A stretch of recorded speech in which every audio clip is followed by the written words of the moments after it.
one of my 350 subscribers. You are awesome. Thank you so much for being a loyal subscriber.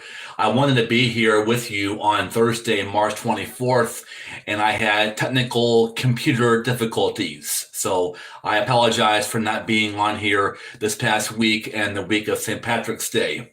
Speaking of St. Patrick, not everyone knows that his real story, is actually an atheist becomes Christian story. Patrick was born within the second half of the 5th century. He was born in Britain. He wasn't even Irish. He's known to be the patron saint of Ireland and all that, but he wasn't even Irish. He was not even a believer in God when he was young. At age 16, he was kidnapped by Irish raiders and carried into slavery in Ireland.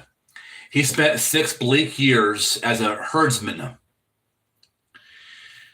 But now, hungry, lonely, frightened, and bitterly cold, Patrick began calling out to God.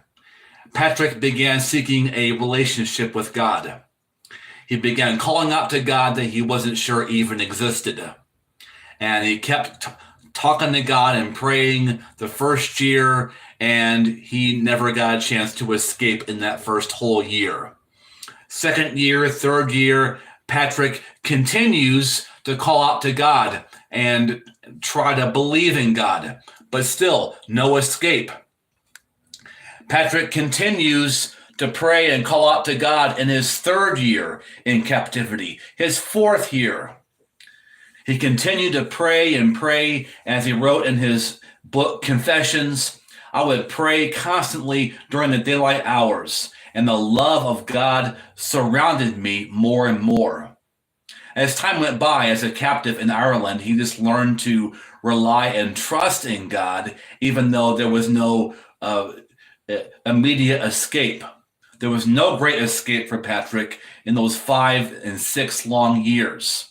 But he changed from atheism to Christianity while a captive in a foreign land. Think about that.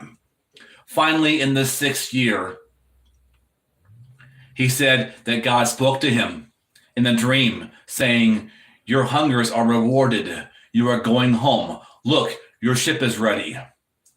And the young slave walked nearly 200 miles to the Irish coast. There he headed on a ship that took him back to Britain and his family. But by now, Patrick was a whole different person. And the restless young man could not settle back into his old life. Eventually, Patrick recognized that God was calling him to enter a monastery. He was ordained a priest and then later a bishop. Finally, 30 years after God made a way of escape from Ireland, Patrick felt led by God to go back to Ireland as a missionary. God was calling Patrick to literally love his enemies, in the words of Jesus, and to fulfill the Great Commission.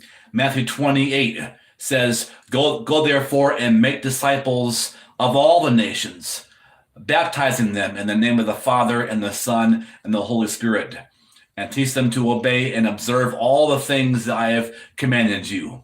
And lo, I am with you always, even to the end of the age. Now, it wasn't easy for Patrick to go back to Ireland as a missionary.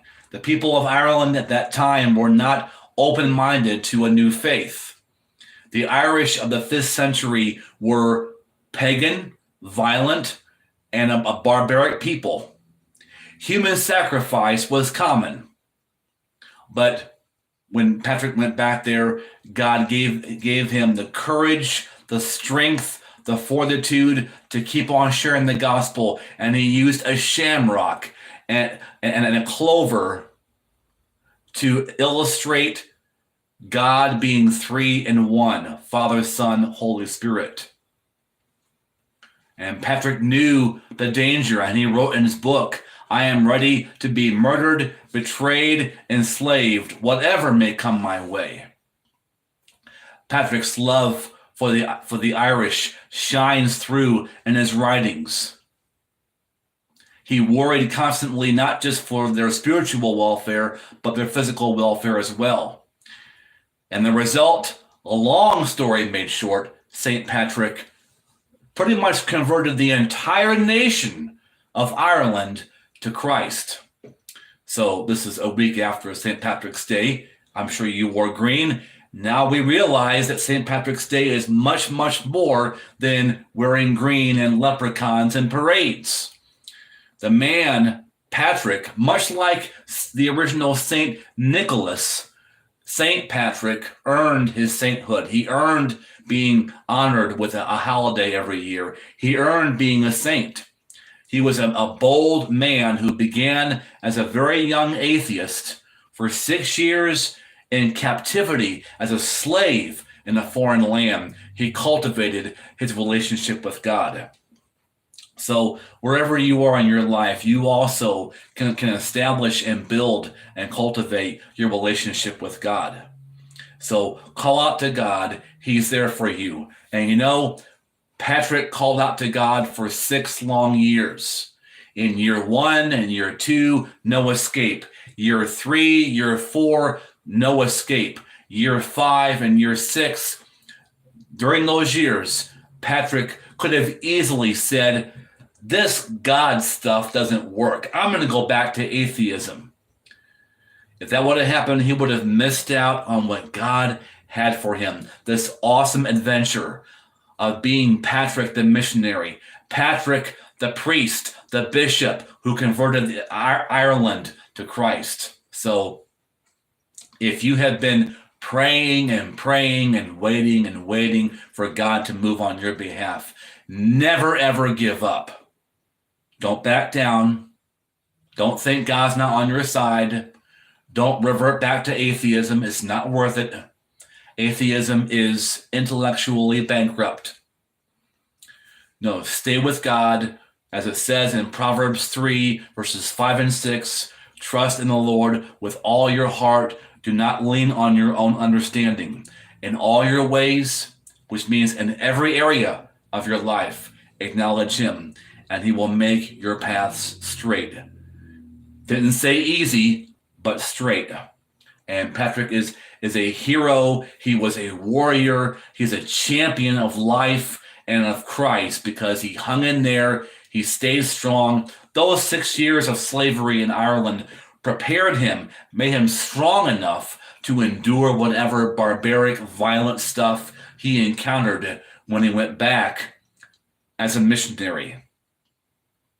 And the man converted pretty much an entire country to Jesus.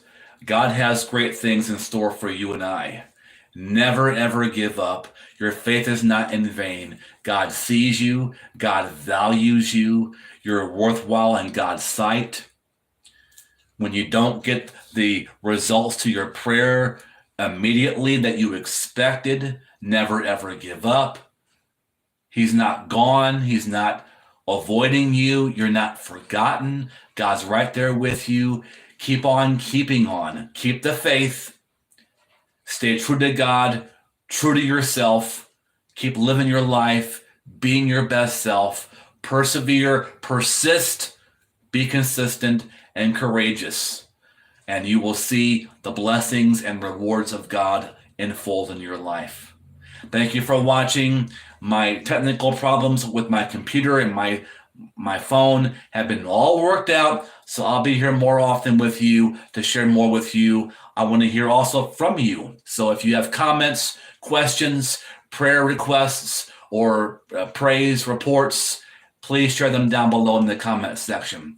Thanks for watching. I'll see you again. If you like this, please give me a like and subscribe. And thank you for being an awesome subscriber. Take care and God bless.